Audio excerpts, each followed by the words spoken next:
Anda mendengarkan 95,9 Radio Suara Gracia FM. Siaran kami bisa didengarkan dengan mudah di smartphone. Search di Play Store dan install aplikasi Radio Suara Gratia. Anda bisa mendengarkan siaran kami dimanapun. Firman Tuhan, talk show, atau program lainnya bisa didengarkan kembali di YouTube channel Radio Suara Gratia FM dan Spotify, Instagram @Radio Suara Gratia FM, Facebook Suara Gratia. Radio Suara Gracia FM, the sound of life.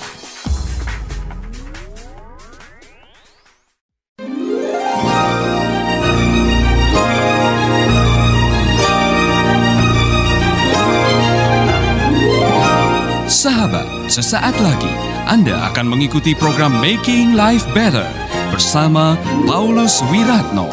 Selama 15 menit ke depan, Anda akan belajar membuat kehidupan lebih baik.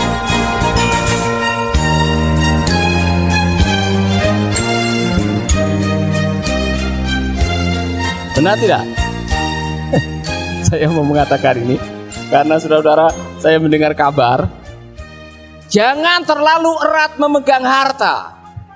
Karena kalau bukan hartamu yang meninggalkan kau duluan, engkau yang meninggalkan hartamu duluan. Iya kan? Maka jangan andalkan harta dunia, kata lagu itu.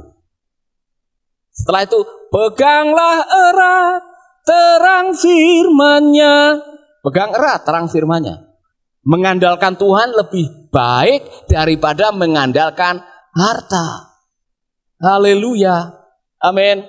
Jadi kepada saudara-saudaraku yang masih terobsesi untuk punya lebih dan berpikir kalau saya punya harta, saya akan hidup, segalanya akan jadi beres. Tidak ada masalah, rasa aman saya datang. Saya tidak perlu takut mengenai apa yang akan terjadi di masa depan. Tolong dengar baik-baik. Hartamu bisa hilang dalam sekejap. Maka janganlah andalkan harta, andalkanlah Tuhan. Maka Alkitab mengatakan, berbahagialah orang yang mengandalkan Tuhan. Maka lagunya mengatakan, diberkati yang mengandalkan Tuhan. Hati tenang, hadapi cobaan. Hati tenang, hadapi cobaan. Bagai daun tak pernah kekeringan. Yang terakhirnya, bersukacita memuji Tuhan. Saudara-saudara, saya sudah ketemu dengan orang yang kaya raya. Dan selama ini dia membanggakan kekayaannya.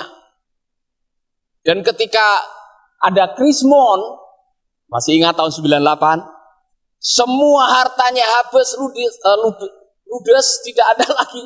Semua hilang. Apa yang terjadi? Dia masuk rumah sakit jiwa di Taman Lawang sana, di Malang. Karena selama ini dia mengandalkan hartanya. Dan ketika hartanya pergi, imannya ikut pergi. Dan saya masih ingat, saya khotbah di Kelakah, di Gereja Utusan Pantekosta di Kelakah. Dan malam itu saya menginap di sebuah hotel atau rumah yang dipakai untuk hotel begitu. Saya masih ingat ada rame-rame di samping hotel karena ada orang yang tiba-tiba anfal. Waktu itu ada seorang bapak yang ada uang 400 juta di sebuah bank yang malam itu diumumkan bank itu dilikuidasi. Langsung bapak itu anfal, jatuh, bawa ke rumah sakit, belum sampai rumah sakit dia meninggal. Karena membela uang 400 juta itu. Saudara, jangan pernah mengandalkan harta dunia. Karena semua yang ada sifatnya fana. Andalkanlah Tuhan. Amin. Belajar dari Bapak Ayub tuh. Bapak Ayub itu luar biasa. Nah, saya mau mengatakan ini karena kapan saja kita bisa menghadapi situasi di mana apa yang kita miliki hilang. Saya harus mengatakan ini. Saya melihat dari video yang dikirim dari beberapa saudara kita di NTT yang ternaknya hanyut. Di bawah banjir, saudara. Rumahnya roboh. Segala yang dimilikinya hancur. Saudara, itulah yang terjadi dalam kehidupan kita. Kadang-kadang kita diizinkan menghadapi ujian kehilangan. Dalam situasi kehilangan yang bisa membuat kita bertahan, Karena kita mengandalkan Tuhan. Dan terbukti apa yang dialami oleh Bapak Ayub. 7.000 kambingnya disambar petir, 3.000 untanya dijarah orang, 1.000 lembunya dirampok, 10 anaknya mati kerobohan rumah. Dia sendiri menderita penyakit syehid. Istrinya mengajak dia untuk bunuh diri. Teman-temannya mengkhianati dia. Apa yang dia lakukan?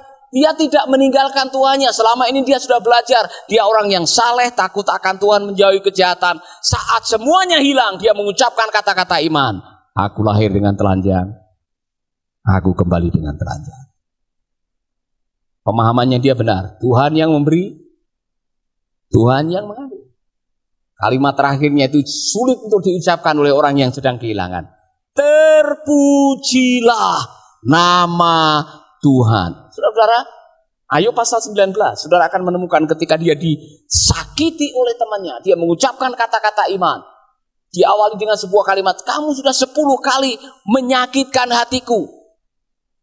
Tetapi diakhiri dengan sebuah kalimat, dengar, kalau toh saya mati dengan kulit lengket di tulang, aku tahu aku akan melihat Allah karena penebusku hidup.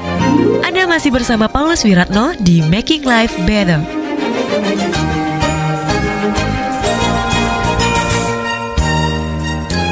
Jadi silahkan Anda kehilangan harta, tapi jangan sampai kehilangan iman.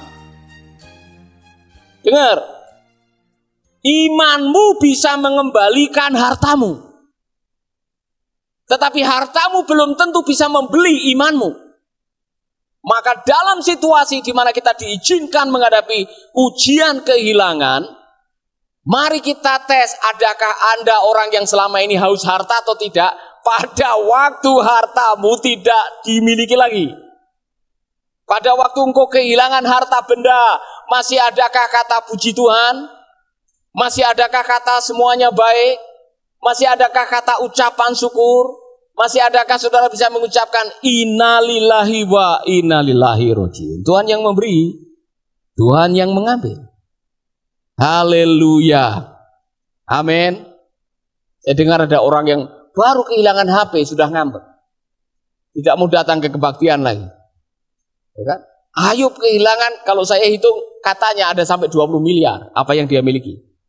Dalam sekejap hartanya hilang. Tapi karena Ayub bukan orang yang haus harta, justru dengan imannya semua dipulihkan menurut Alkitab 2 kali lipat. Hartanya dikembalikan 2 kali lipat. Anaknya tetap 10, tapi kualitasnya 2 kali lipat. Saya kurang tahu istrinya, tidak ditulis di situ.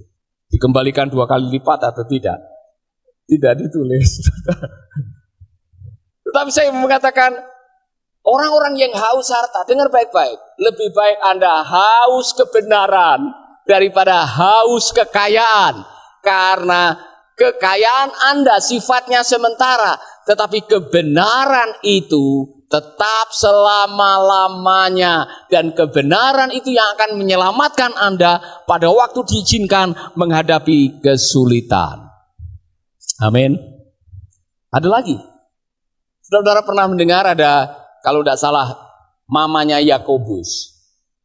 Atau ya mungkin mamanya Yakobus yang dekat-dekat dengan Tuhan Yesus. Pesan, kalau nanti sudah sampai di sana, tolong anak saya, ya kalau bisa diangkatlah jadi apa, sekretaris, apakah pokoknya menjadi orang yang punya kedudukan. Nah, itu mewakili sebagian orang di dunia ini ada yang haus jabatan, haus kedudukan, haus pangkat, karena dia pikir kalau saya sudah punya pangkat, kalau saya punya kedudukan, maka saya akan dihargai semua orang. Saya mau katakan kepada Anda yang haus kedudukan dan berlomba-lomba untuk menjadi orang yang berkedudukan atau berpangkat, saya mengatakan, Anda dihargai bukan oleh karena jabatan atau kedudukan. Anda dihargai oleh karena apa yang Tuhan Yesus lakukan di kayu salib. Di kayu salib. Pada waktu dia mengatakan, aku haus, dia sedang mengambil kehausan saudara. Saudara-saudara, saya mau mengatakan ini kepada Anda semuanya. Saya mohon maaf ya, Kalau Anda menjadi orang yang percaya kepada Tuhan dan menghargai pengorbanan Kristus di kayu salib, artinya apa? Disalib dengan darahnya yang sangat mahal, Dia membayar dosa saudara dan memberikan pemulihan dalam hidup saudara. Anda menjadi orang yang berharga di mata Allah karena pengorbanan Kristus. Maka jangan pernah menggunakan kekayaan, kedudukan, jabatan untuk mendongkrak harga diri. Anda berharga karena ada yang sudah membayar harga.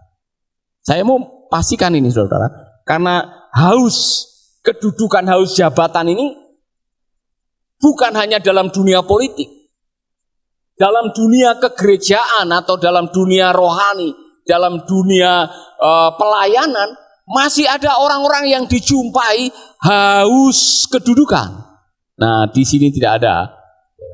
Tapi saya mendengar ada orang yang kalau sudah mau ada musda atau munas atau rapat, ada yang masih mempromosikan diri kalau boleh saya yang dipilih, ya kan? Dengan berbagai macam cara supaya saya ingin menjadi ketua atau ketua sinode atau ketua badan pengurus pusat, apapun namanya, saudara. Dimanapun masih bisa terjadi. Nah, saya belajar sesuatu dalam hidup ini.